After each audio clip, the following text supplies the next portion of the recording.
Encore une semaine de vacances et puis ce sera la rentrée des classes. Parmi les choses qui se racontent, on entend souvent dire que les enseignants ont beaucoup de congés, qu'ils font de petites journées de travail et qu'ils ne renouvellent pas leurs cours. On oublie parfois que ce métier est difficile et contraignant. Dominique Burge est allé voir comment 200 professionnels de l'enseignement remettent en question leur manière de travailler. C'est le dossier de ce 19h30.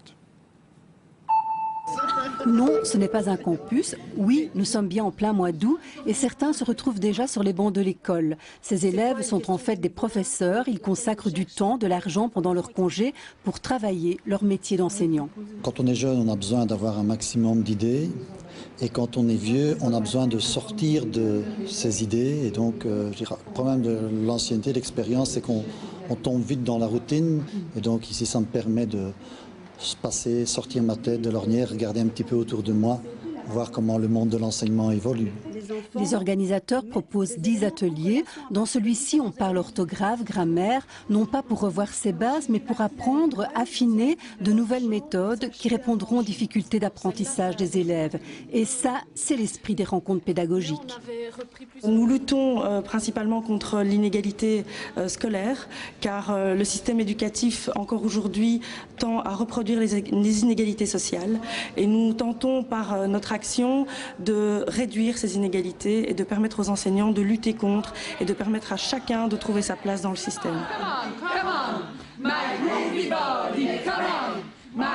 Et puis, on trouve aussi des ateliers qui, sous une apparence plus ludique, permettent aux enseignants de mieux se sentir dans leur classe. On vient prendre du plaisir à chanter et on travaille aussi pour améliorer cet outil qu'on emploie en permanence. J'ai plutôt une petite voix.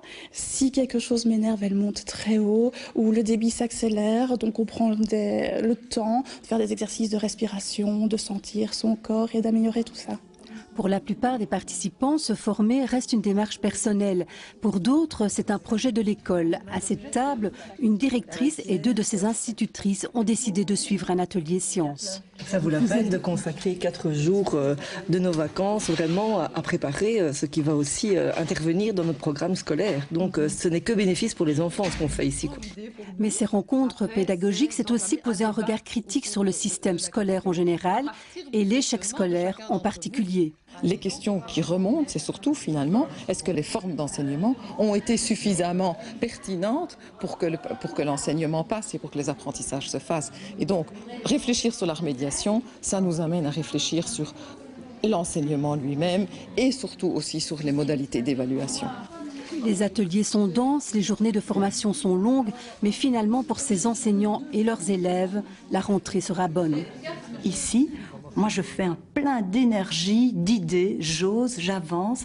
Et c'est donc un cheminement, c'est une transformation intérieure qui me permettra à la rentrée d'être encore plus en adéquation avec mon métier et présente aux étudiants que j'accompagne.